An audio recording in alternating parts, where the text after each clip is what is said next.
There we go. These have seen better days, I think. In times of grief, I never want to be numb to this, you know? there's often strength in the routine. But what could ever be routine about this? Horrific. Horrific that multiple communities are impacted in this way. Stem by stem, It's whatever we can do. They deserve beauty. They deserve joy. Mary Cole McDonald found We do have ribbons available. her routine. I could not sit idly by, which is why I have thrown myself at doing whatever I possibly can. In the hours and days after last Wednesday's attack at Annunciation Church, donations have grown to honor the lives of Fletcher Merkel and Harper Moisky. Beautiful things do come in the darkest of times, and this is really just a physical manifestation of that. A heartbroken friend I live 2 houses from the Merkel family. turned helper. We have, I think, 4 or 5 Annunciation families on the block. My 9-year-old son Theo asked me, why did 2 of my friends get shot today? Mary has spent her days here, turning grief to plans. If you feel so moved, show up. A clear sign of support from neighbors who care. Revamped it a little bit with a QR code that goes to the official fund directly to the church and school. In times of grief, this strength in the routine is made even stronger Thank you. with community. This will be part of our story forever, but I also hope that this, the beauty and the hope, will be part of our story as well. The water would be probably about 3 feet lower than it is right now because we'd have a dock out there. Day by day, It's deep, drop by drop, very deep. Waterville is drying out. Rained 5 inches that night, but I must have slept through it. I didn't know it. So we really got her. Flooding isn't foreign to Gene and Randy The Price. flood in 1965, he was in college in Mankato, and he was paddling a canoe through the grocery stores. Yep, through Hy-Vee. And we didn't even steal anything. Decades ago, they moved into lakefront homes. And you can see over here how deep it was, you know, about up to here. And 2 weeks ago, the lake moved into Gene's basement. Well, I never thought it was even this bad 3 days ago till we started tearing everything out of here. Decades worth of memorabilia doused. Yeah, this house was all custom built by my grandfather. And this basement will be rebuilt, but others in town, they're not as lucky. There's many people in the surrounding area that have it much worse than this. The foundations of their houses are ruined, and you know, very few people have flood insurance. The city measured Lake Tatanka 2 feet above the 100-year flood level. There really isn't a person in Waterville that wasn't impacted by the floods. Well, I never thought it was even this bad. Water washed into their homes, but didn't wash away their hope I'd like to move to Canada, but I don't think they'd let me in at my age. or humor. Gotta close the door, there's been toads coming in here. In Waterville, Morgan Wolf, Pier 11 News.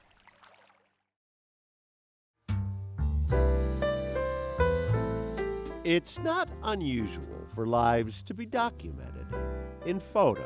I played outside. Each picture, the old saying goes, worth 1,000 words. It was 29 degrees above zero. But Evie Risky has both. We butchered some turkeys. This is my mom's cedar chest. Most of the diaries are right here. The diaries, 1996, 2016, packed outside 2017, and in. page after page after page. This is before she met my dad, so we had some dating things happening. But let's not get 46 to 50. ahead of ourselves. Whole bunch of stories.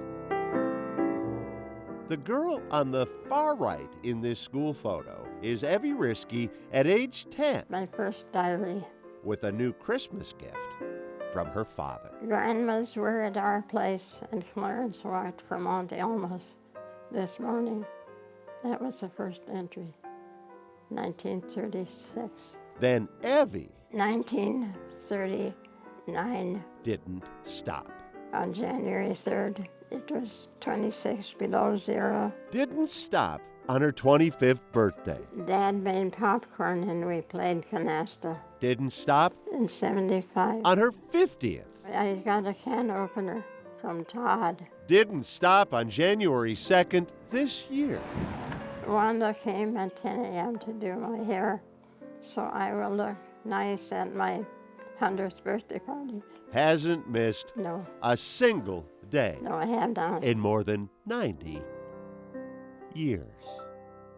33,000 days. Daughters Michelle and Linda It's hard to fathom. have their parents' wedding photo 54. and the accompanying script. We were married by the judge at 2 p.m. That's all about our lives, too.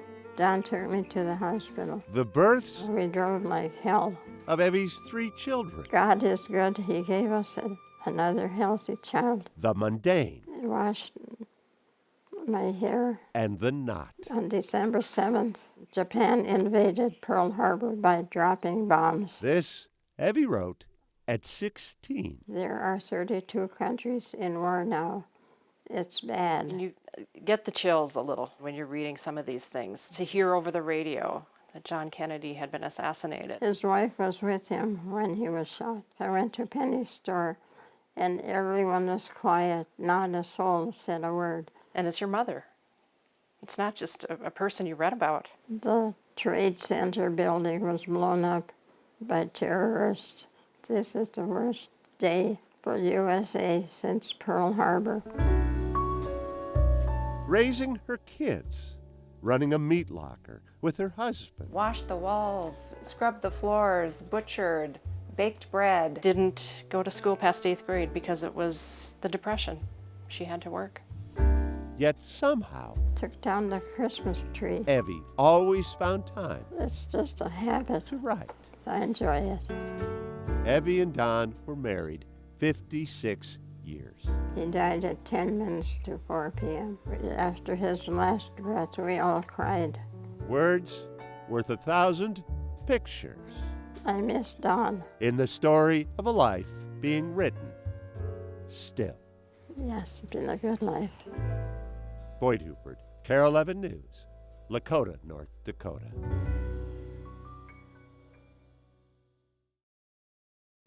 This is my Ego Weed Whipper. It's one of my main weed whippers. Think back to being 10 years old This is my Craftsman leaf blower. and for what you might have asked This is a Works 20 volt. if granted a wish. I'm gonna bring this to the car. As far back as he can remember, Kobe Clark dreamed Yeah. of owning a yard service. We're doing 5-4 today, I think. At 5 for Christmas, Kobe asked for a snowblower. For his 7th birthday, a leaf blower. And at 9, a weed whacker. I'm weed whipping. Oh yeah, it's my favorite thing ever. Yeah, I wouldn't trade it for anything. But then life took a whack Yep. at Kobe. One day I was about to get in the shower and I collapsed in my dad's arms. I had a seizure. They did a CAT scan right away and found a tumor in his brain. Kobe had cancer, while James and Anna had no words. I think the hardest thing as a parent, you want to take the pain away, but you can't do anything about it. So these are called beads of courage. Courage Pokes I had. doesn't begin to cover Days in the hospital. what Kobe has been through the past year and a half. This was my stem cell transplant bead. Stem cell transplant, chemotherapy, radiation, brain surgeries. Most of it was just praying and knowing that God has, he knows what he's doing and, is doing this. He's not doing this, to be mean. When Kobe lost his hair, his friends shaved theirs too. Hockey teammates wore his number on their helmets. And when Kobe was granted a Make-A-Wish, This is my wish. This is my wish. his request surprised none of them.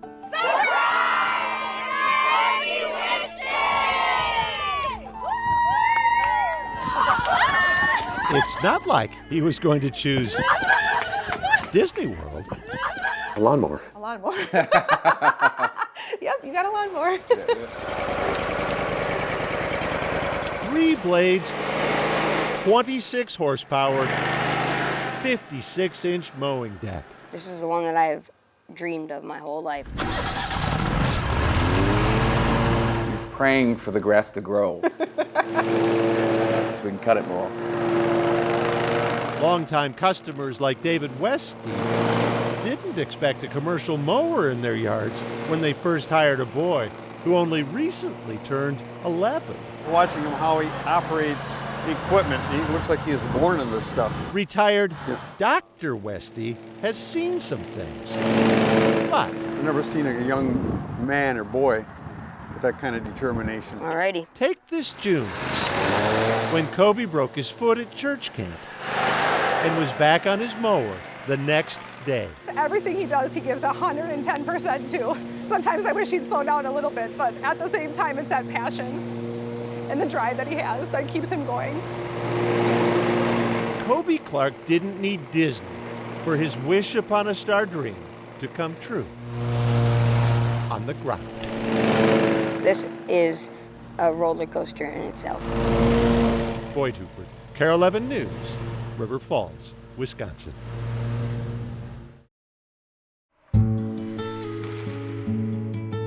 Hockey in Hallock is hallowed history. It's deep.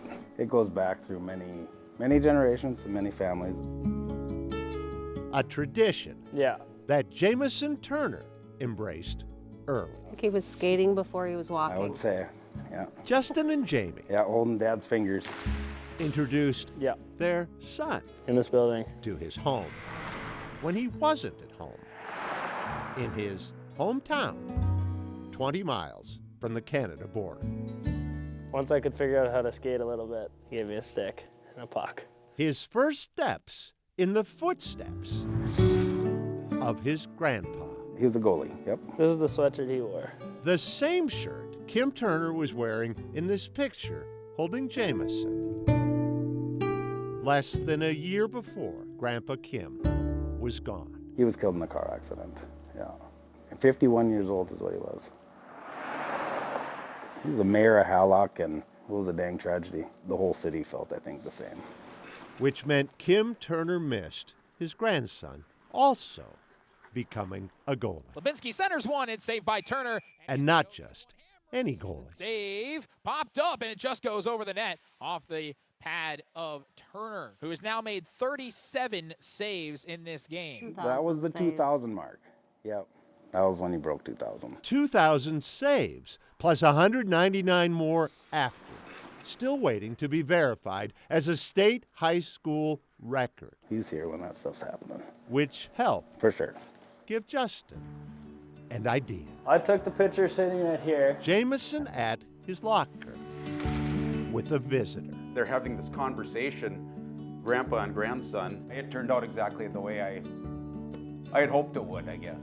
Lauren Youngren was the right photographer for the job. I was a goalie too, Hallock High School here. Goalie, goalie, goalie. I've always seen the picture of him. He's in an old locker room. The post-high school town league photo of Kim Turner. Just sitting there in the locker room. Justin sent to Lauren. Yep. Not even knowing who took it. My dad actually took that photograph of Kim. So there's another generation involved in this story too. Lauren's dad shot Kim holding a cold Pabst. But I am holding a Diet Coke. I'm not holding a beer. It is, after all, a senior photo. That would get me in trouble. That's the conversation you hope they could have had. Tradition. These pads right here are Kim Turner's. Passed from grandpa to grandson. Pretty neat. Passed on. For sure. Oh, yeah. And living on. He's here. Boyd Hooper, Carol 11 News. Pretty cool. Hallock.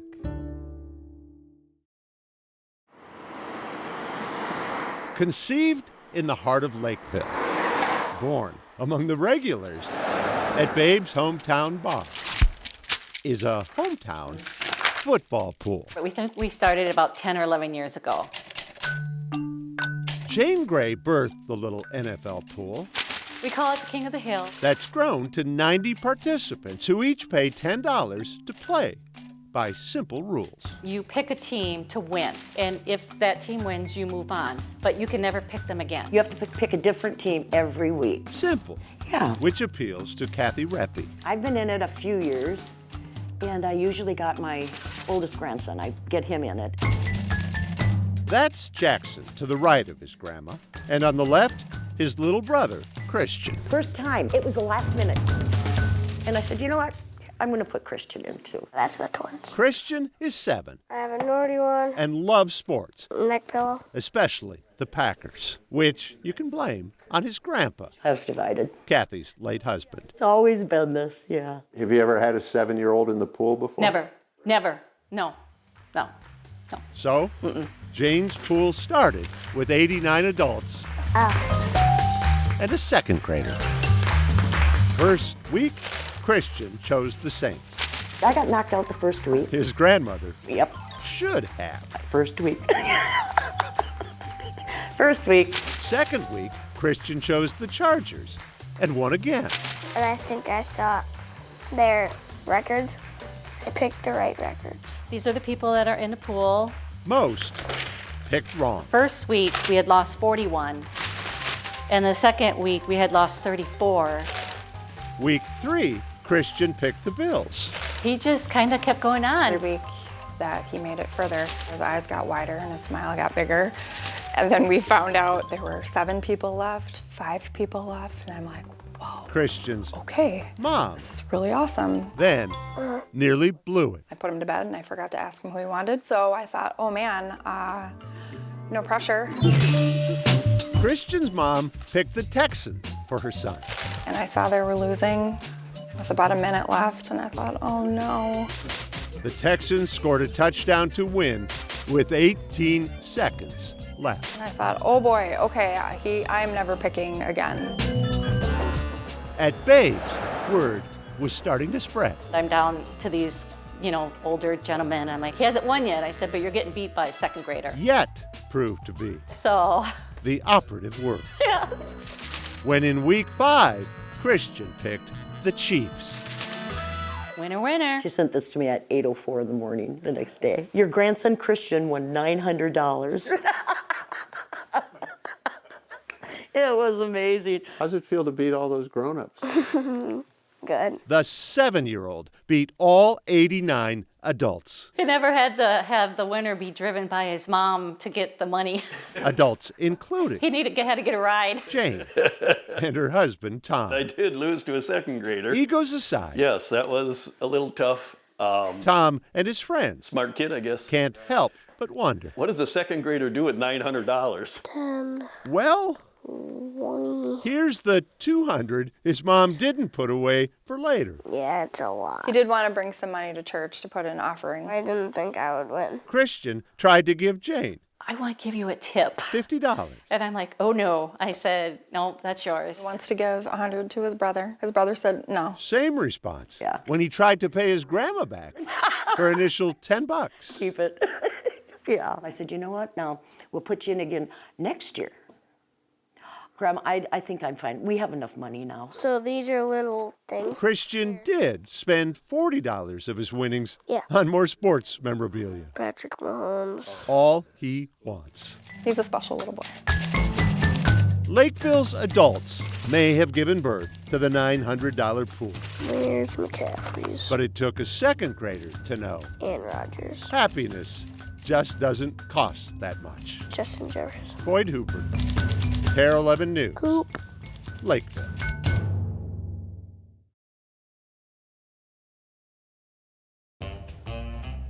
From tobacco packs to Cracker Jacks. Sports cards were born as a marketing tool in the 1860s. Today, Tom Brady! a massive market of its own. With Pokemon cards worth millions. And sports packs with pieces of game-worn uniforms. Trading cards have become an estimated $15 billion market. But the card industry has a superhero-sized problem. X-ray vision. Being able to look inside a pack of Pokemon cards without opening the pack. Welcome back to Wayne's Strange Brain. 2 years ago, a young engineer named Aaron Wayne purchased 2 used CT scanning machines for $1,500 off eBay. And just like CAT scanning for a human body, it uses two-dimensional X-rays. It takes many X-ray images and then creates this three-dimensional reconstruction of the inside of an object. Early when I started, kind of wondered about whether you could look inside a pack of trading cards. So he scanned them the X-rays revealed certain features inside the unopened pack. I saw the evolution symbol. I went like, His video viewed nearly 150,000 times. The comments hailing him a genius. This dude is a freaking genius. people told me I could have made a lot of money by just buying packs and then reselling them. And I never liked the idea of that, so I didn't. Wayne filed for a patent on his discovery. Turns out, he wasn't alone. Somebody said, what about scanning a Pokemon card? Keith Irwin, general manager of Michigan-based Industrial Inspection and Consulting, also has a patent pending on this technology. He says they were the first to see through a pack of cards using CT scans, at least publicly. But it certainly made us start questioning, what do we have? What did we just break through? And what do we do with it? After ethical and legal consideration, Irwin decided to add it to the business model, offering an entire menu of scans for packs, boxes, and cases of trading cards. So not every card can be identified. Some cards, yes, we can read the signatures, we can read the names, the impressions, like the player stances, we call them. It really depends on the product. He says thousands of requests have come in for scans. The reaction online, though, hasn't been as friendly. Publicly, they're upset. But privately, some of those same people, some of our staunchest critics, have reached out for quotes. How's it going, man? For the hobbyist perspective on this, One of my favorites. we went to Absolute Sports Cards in Savage. What's the value on that? $2,700. Here, the chance inside every pack is revered. We want the customer to be able to have the chance to hit. And the idea of hacking the system with CT scans, at least for manager Dominic Tortorella, I personally don't agree with it at all. is unwelcomed. How do I know now that I might have something good in there if people are scanning it? What would say they don't open it themselves and I'm getting just whatever's left? You might be wondering, as we did, just how good these scans really are. Apparently, they're good enough for card companies to try and find ways to keep the X-rays out. At PQI, an industrial CT and measurement company in Golden Valley, So let's check this out. engineer Josh McLaughlin got an unusual call a few months ago. My understanding is they were making cards and they were seeing this as a problem and they wanted to find a way to prevent it. Weeks later, another call came in, this one asking to buy a CT machine. And the reason they wanted the machine is to scan trading cards. Josh says he told him the price, about $500,000, and never heard back. But since we're here, Can we experiment? Have to. Yes. we started with a sealed pack of Pokemon cards. Wait a minute, that looks like something. We can see, here's Pikachu's ears. The scan was far from a perfect picture and more of a treasure hunt for clues to what the cards might be inside. Next, we scanned a pack of Topps Chrome baseball cards. That could be a hologram. We could tell one card was different. Yeah, it should be the third card in. Yep, that worked out better than I expected. The scan didn't reveal a name or a signature, but we could get some details of what was on it. Is this technology the Pandora's box of baseball cards? It's yet to be clear, but you no longer have to open that box to see what's in it.